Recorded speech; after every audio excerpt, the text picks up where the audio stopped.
Welcome to another edition of Egberto Off the Record. Today, I'm honored once again to speak to a good guy, a great writer, somebody that has really gives some substance here to Substack. I'm talking about, of course, Walter Ryan. Walter is the publisher of I'd Rather Be Writing. And you know what? It's good that he'd rather be writing. Anyway, we're going to discuss quite a bit today. So beforehand, let's introduce Senor Ryan. Talk to me. How you doing this morning? Oh, Egberto, such a pleasure to be here. And I've been thinking about you a lot. And there's just been so much going on. And so I appreciate having this opportunity to talk to you again. Yeah, let's just get into it and keep going. Well, thank you for all you do. I just want to say that. Well, likewise, man. Likewise. Let me tell you, today, my heart's heavy for several reasons.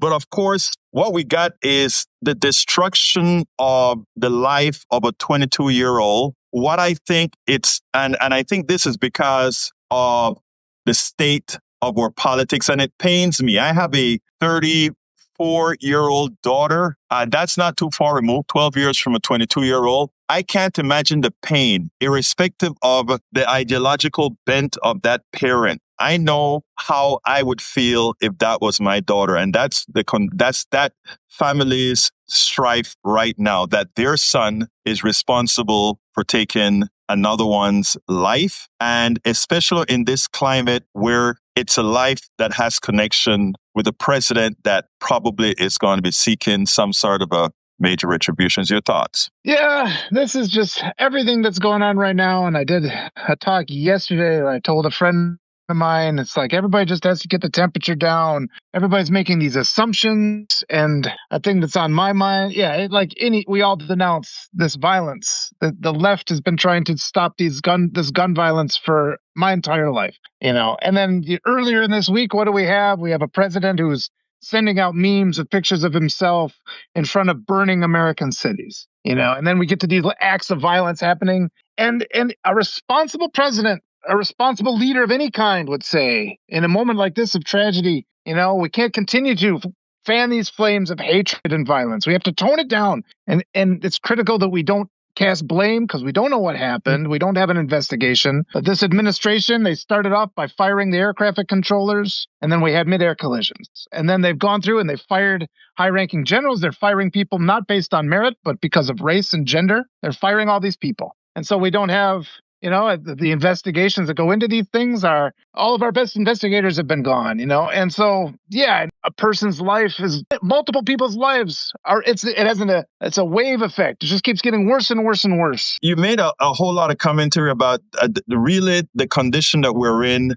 with the government, pretty much mismanaged because we've lost a lot of the former knowledge. That is a problem. Now, above and beyond that, what we're seeing right now with the polarization, unfortunately, in my opinion, this polarization has a lot to do with leadership. I know just as much as I do. Yes. You speak to a lot of people all over the country, and the people all over the country are not as polarized as the media would have you believe. It's not as polarized as until they insert issues to create said polarizations. Your thoughts on that? That's very, very important to say. And I think it's really dangerous. And even this morning, something as easy as when I dropped off my kids at school, I'm driving through my neighborhood. And it's like, okay, this is still a neighborhood. There's still houses here. There's people still going through their lives. We have to be really aware of the toxic nature of our social media. And even if you're in good spaces on your social media pages, there's still the stuff gets through, the negative stuff comes through. And so you do have to just get out and talk to actual real people, because it's easy to read the news or listen to how things are presented in the news, and you get an inaccurate impression of what people are thinking. And right now, I've been going on Substack and talking to wonderful people like you, but in your real life too, if you talk to people, you realize, yes, we are more united in this. This morning, I saw a beautiful speech by Alexandria Ocasio-Cortez, and it just brought tears to my eyes because she's at this massive stadium. She's leading with kindness, hopefulness for the future. And it's just that we need that contrast. We need more of our former representatives to come forward and just demonstrate what leading with a steady hand is like. I really missed Biden. over these last couple of days, because he would have, we need that responsible adult figure who calms down the nation and says, don't be carried away by your speculation because we don't have all the facts of the things that have happened. Don't make all these assumptions about things. But then immediately after that, yesterday, there were 5 credible terrorist calls and threats against historically Black universities. That hasn't been much in the news. So we're seeing the ramifications of this irresponsible and reckless way of handling, these things that are going on. And it's just, we need to have more people talking about toning the temperature down. And like you said, the more you're on social media, the more you kind of get incensed, thinking no matter what your political ideology is, it makes you concerned, it makes you fretful, anxious. Get outside and talk to people. That's exactly right. We're not as divided as... Let me add to that, because I think you brought up an important point. Social media isn't America, or social media isn't the total existence. And I can make myself look a lot more important and impressive on social media than I am. And that is what most influencers do. They make, because one person is able individually to get so many eyeballs, you can give the impression that is what reality is.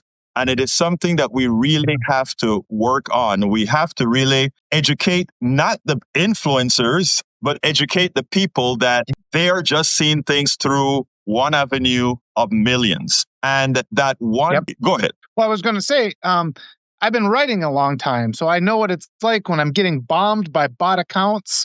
And I've seen recently, I noticed that my work is being aggregated on this conservative page. So I jumped over there and I just saw I read the comments, and I'm coming at this from experience. It's like, well, these are all fake comments. These are all just written. It is the same because they repeat. It's like the robot phrases kind of repeat. Right. And part of my job is to recognize AI writing anyway. So I'm like, well, this is all false. But a person who hasn't been educated in that, they wouldn't recognize that. And if you're reading, because they'll get 500 comments, there'll be hostilities, there'll be all kinds of things in there. But a person who's not educated, like maybe my daughter or something, she were to read that, she'd think this is what people actually think. And you just have to explain it's like this. And that appears on all the social media sites where they bomb it. I call it bot swarms. They bomb any kind of narrative they don't want. They want it buried. So they'll bomb it with all these hostile attacks. And then a lot of the memes and stuff you're seeing are not real either. They're not coming from real people. So they're trying to network or change how we think. It's social engineering. They're trying to brainwash us through these social media memes by presenting themselves as real people. And they're not real profiles. They're coming from who knows where. We have to be on the lookout. Actually, they're well paid, and this is what is actually being done. The thing about it, and I don't know how much of my economic, political shows that you ever seen, but when you reach a point in an economic system known as end state capitalism, where the masses are started to educate themselves, it is imperative then for you to dumb them down. It is imperative for you to dumb them down, because you start to ask the specific questions as to why.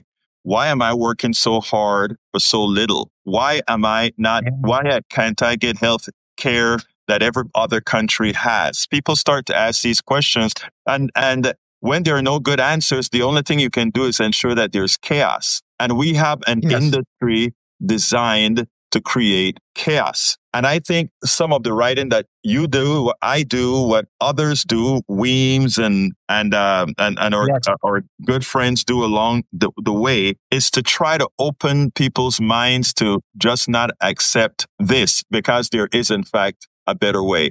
And the better way is that, I talk about flesh and blood a whole lot. I'm not just behind these cameras, and I'm sure you're not. I try to actually physically meet people. People realize that you're not just something that you write or not what they think about you, but that I can actually talk to you. When I'm on the radio, I make sure I make sure, in as much as I don't know where you are ideologically. And it's good that I don't know where you are ideologically, right? Because it says something. I see you as a human being, right? And I have no problem saying, hey, Walter, let's have a chat. And I try to do that on my show. As left as I am, everybody on my show is welcome, right? And I want that. Today we had an interesting commentary, Walter, and it went this way.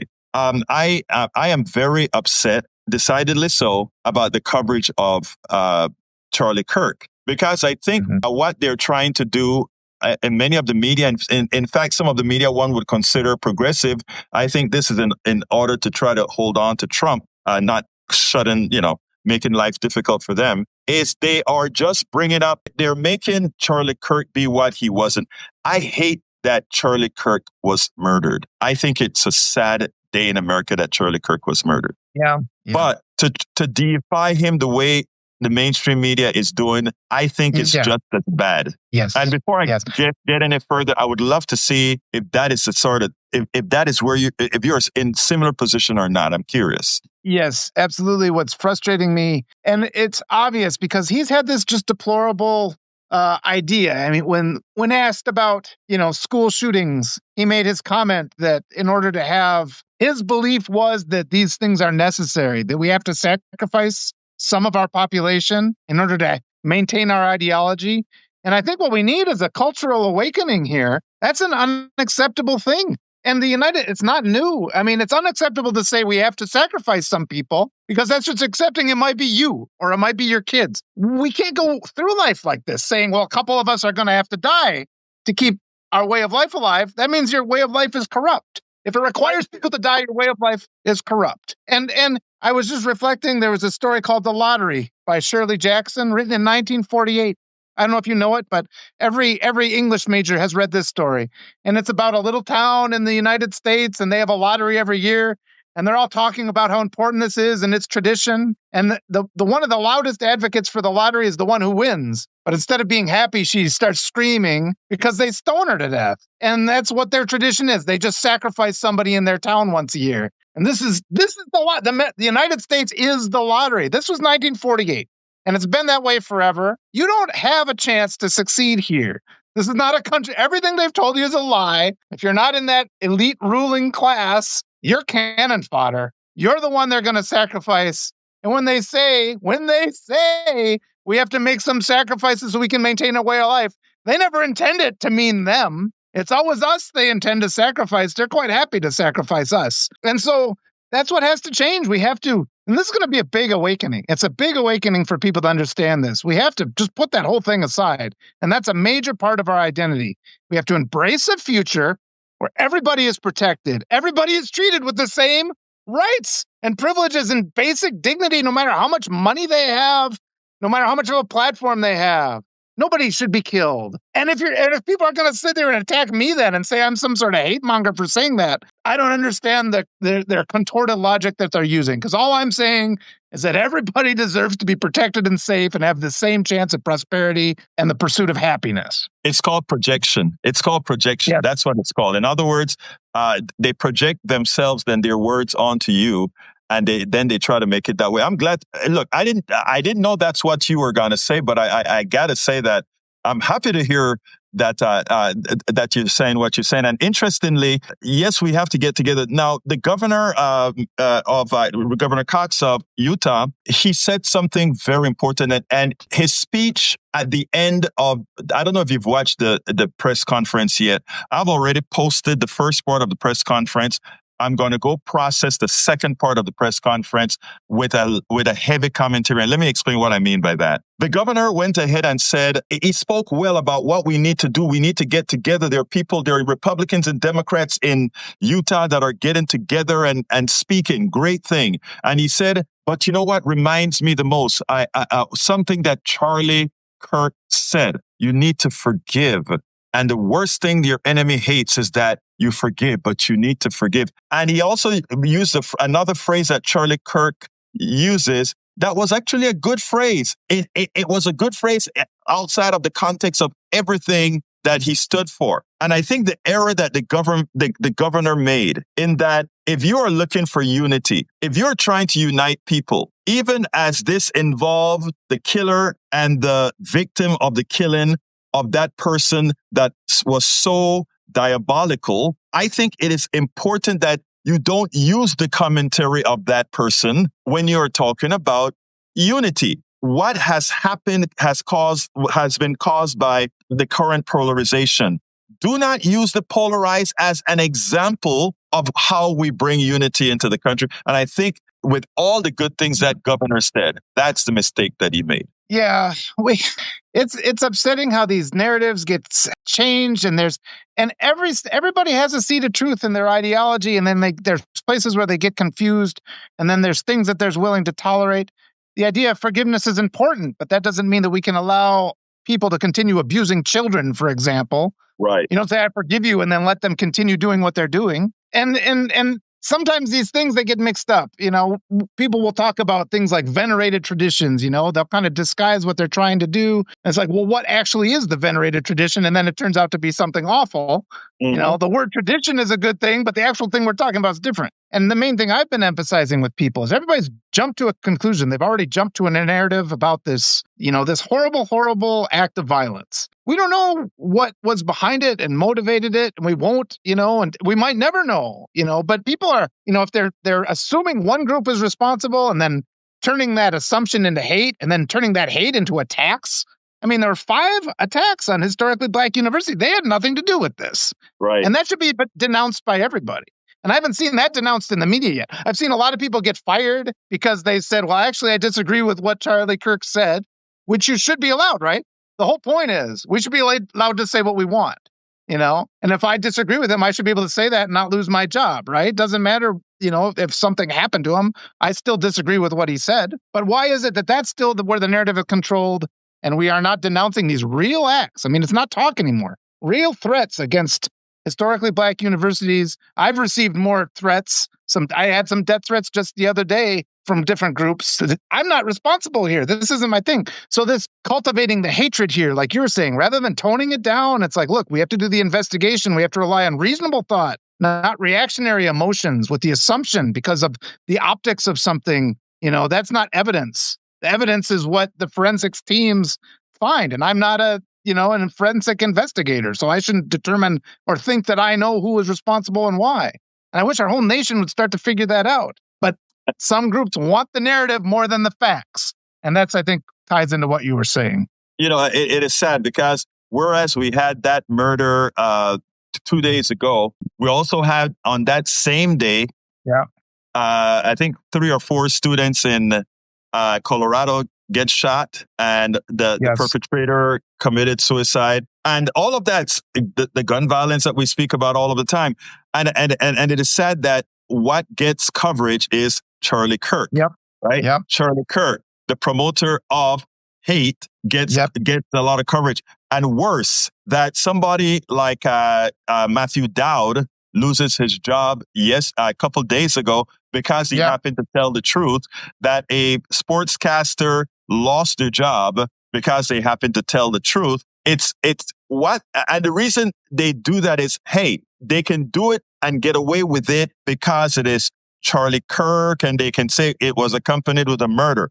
But it's also another message, a sort of a pseudo message being sent that we can fire you if you say the things we don't want you to say. And this is just training wheels, because this put the fear in you, and they don't get repercussions because everybody's going to be, not everybody, because on my FM radio show, I made it clear that Charlie Kirk I'm sorry that he got shot, but he is exactly who we said he is, evil, diabolical person. But continue, my brother. Yeah, and I want to compare what you're saying too to the way the media covered Melissa Hortman's assassination. Here you go. And it's the exact same thing. The immediate aftermath of that, the right was all over social media. They were all over the news claiming it was the left. And it's like the left doesn't go around assassinating people. We're the side that's against gun violence. That's our whole ideology. Meanwhile, the right's got machine gun lapels that they like to wear.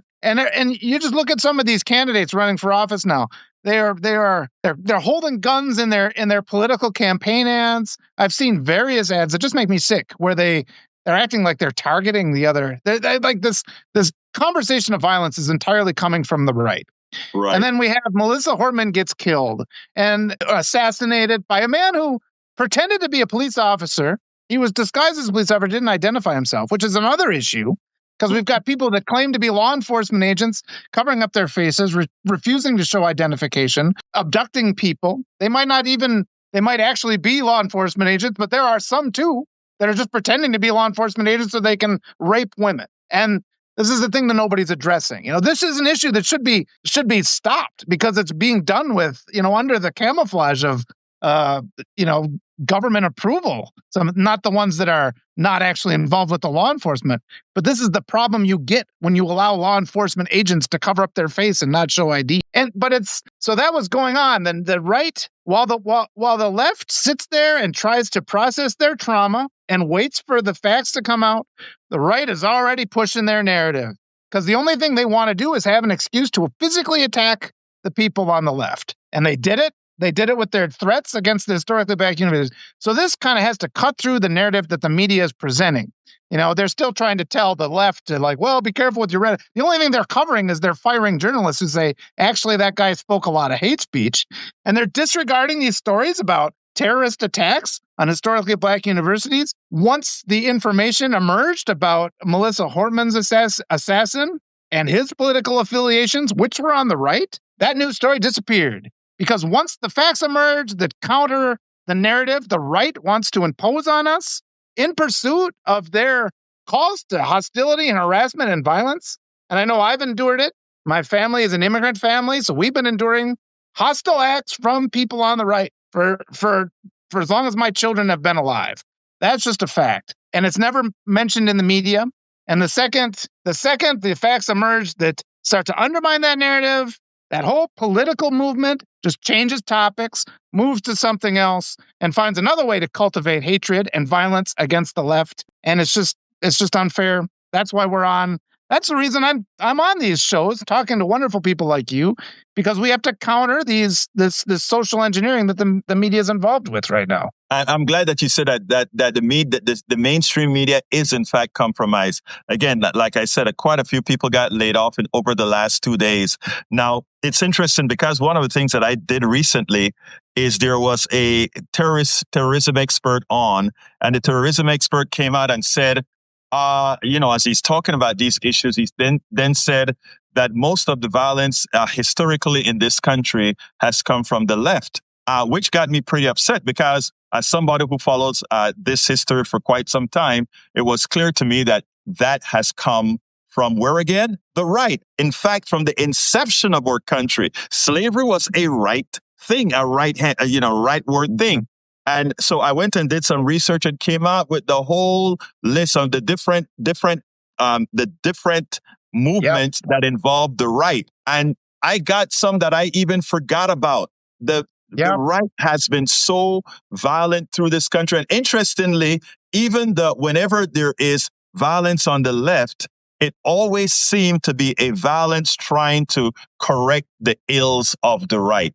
Violence to protect slavery, violence to free folks from slavery, violence from it always is that kind of a reaction. Even when you look at groups like Antifa, what is anti-fascist? I mean, you look at what those movements are actually fighting against, albeit sometimes with violence, which, again, we should try to, as much as possible, get away from that. So, I mean, the mainstream media, by pushing the narratives they push, make people believe things that aren't really so. Absolutely. And I've done my research on that too. And it is. The ones I saw said, when it's the politically motivated violence, it's upwards of 90% of the time, it's the right responsible for these things.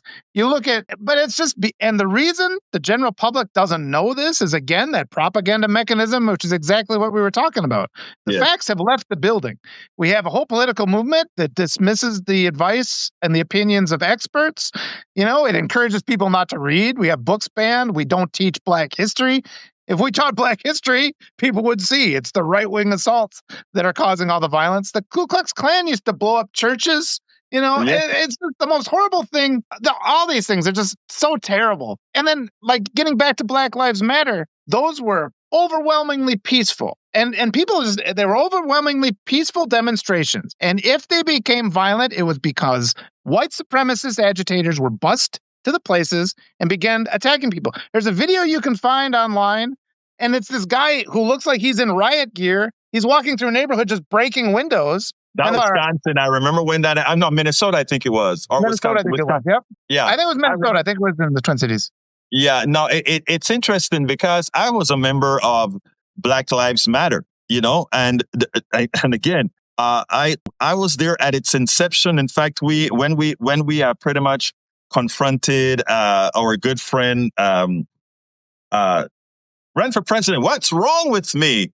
Our revolution, Bernie Sanders. Yes. We were we were in Minnesota. We were in Arizona, and during that, I think it was during the 2016. I don't remember which one it was specifically. But Bernie came out, and Bernie made no mention of anything that needed, racial justice was not a part of his speech. So they actually came in and they protested that, and that was about 3,000 people in the Netroots Nation Hall. And by the time we had the big rally down below with over 15,000 people, Bernie wisely had changed his speech to also include that as something that we as a country needed to work on. People sit down and think this is a valid thing.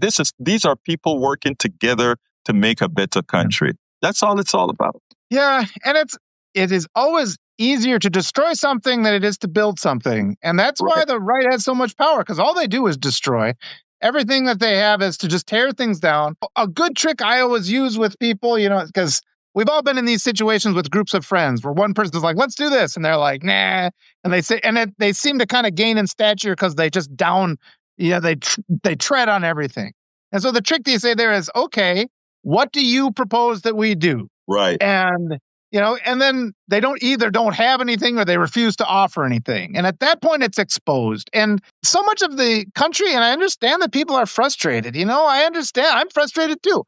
You can't, it's hard to pay the bills, but we got to recognize where this pressure is coming from. And this division that's being caused. There's so many people, and they're willing to assume they're afraid of certain groups.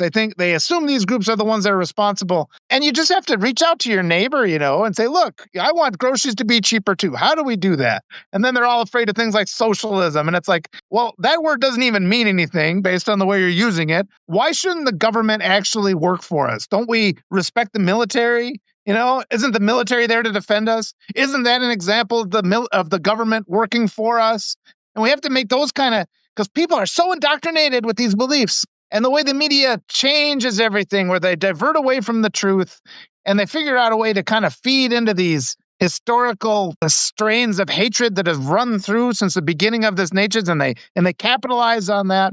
It's much harder. I mean, it's harder to teach a child to do math than it is to just tell that kid not to do math, right? It's like, wouldn't it be better to go outside and play? I mean, it's really hard to build anything. So that's why they have the advantages. But we're the ones that offer the pathway to prosperity, so people better start listening. And we're the ones who ask them, please learn how to critically think, because if you start to think critically, then work becomes so much easier and you less taking advantage of it. Okay, Walter, give me a closer context. Give a context to our audience. Tell our audience, where should we be going from here? I have a short commentary I want to end with, but I want to hear your point of view. I just want to encourage people to just take the temperature down and don't react, because everybody, you see this, something awful happens. We've all been in this. I've been in a state of, just processing my trauma. I haven't slept good the last 2 nights. And, I don't like hate speech, but more than not liking hate speech, I don't want to see violence. And this nation is becoming violent and lawless. And we've had multiple high-profile assassinations and assassination attempts, and it seems to be going along with this regime. Things are more and more, things are getting more hostile. And I know that people are frustrated and scared, but you really have to sit there and say, look, don't take action because you don't know what's going on. And if you take the wrong action, you might hurt an ally. You might be responsible for hurting somebody who's innocent, So above all things, remember that. And don't respond with violence, because it's not going to make things any better.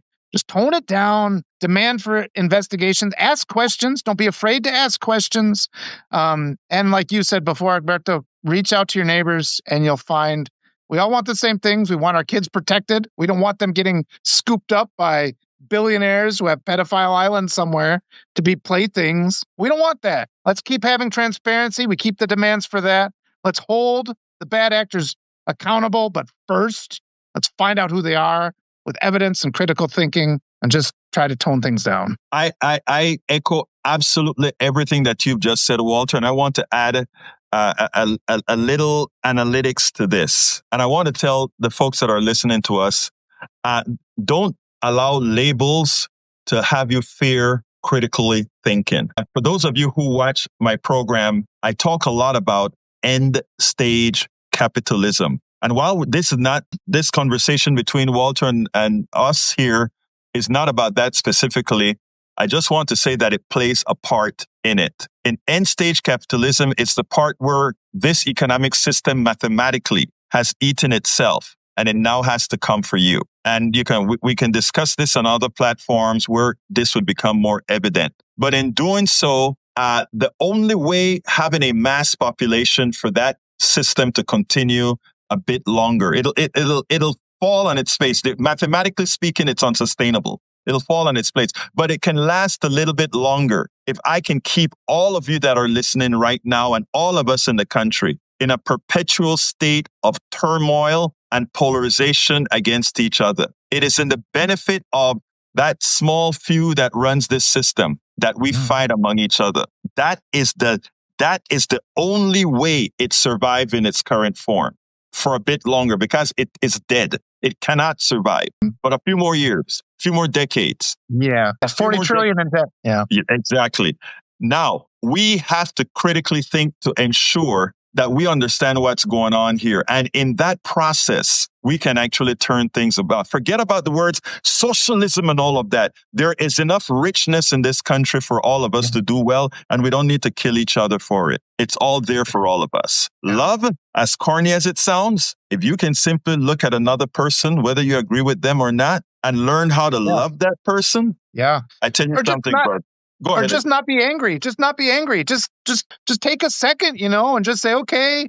Like some of the comments here where they're just like, I know people are frustrated, but I'm not the one who did the things to you. It wasn't me. It's another system. I'm working with everybody, with Egberto and everybody in the comments. I want your lives to be better too. I want that for you. And so let's just take a breath and let's just please extend me a little bit of courtesy of thinking maybe that's actually true. Maybe he does want that. Maybe if we did this other path, everybody's lives would get better, including yours. Everybody's would. That's what we want. Because what we have now is a mess. And we all can agree that, right? It's been a mess for a long time. Let's do something else. And the message that we are promoting is a message for all, not a message for some. Our message and what we want is for all, not for some. And with that, I want to give Walter a big thank you. I respect the work that you do. I watch many of your lives. I like the way that you come across. And I think you are a necessary presence right here on Substack. So folks, please go ahead and check out Walter's I'd rather be writing. Subscribe to that baby. And if you want to subscribe to me, it is Egberto Off the Record. Walter, thank you so kindly for having been here on Egberto Off the Record. Thank you so much, Egberto. Cuídate. Cuídate, hermano. Ciao.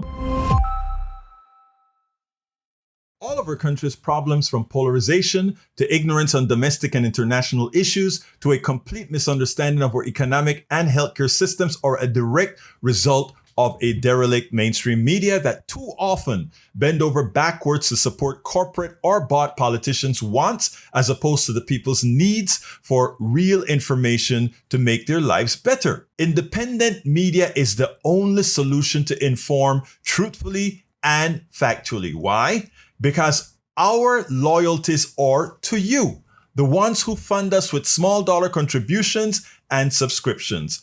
Please consider supporting our independent media platforms by subscribing to our Egberto Off the Record newsletter at politicsdoneright.com/newsletter. Again, that is politicsdoneright.com/newsletter. It's an investment that pays incalculable dividends.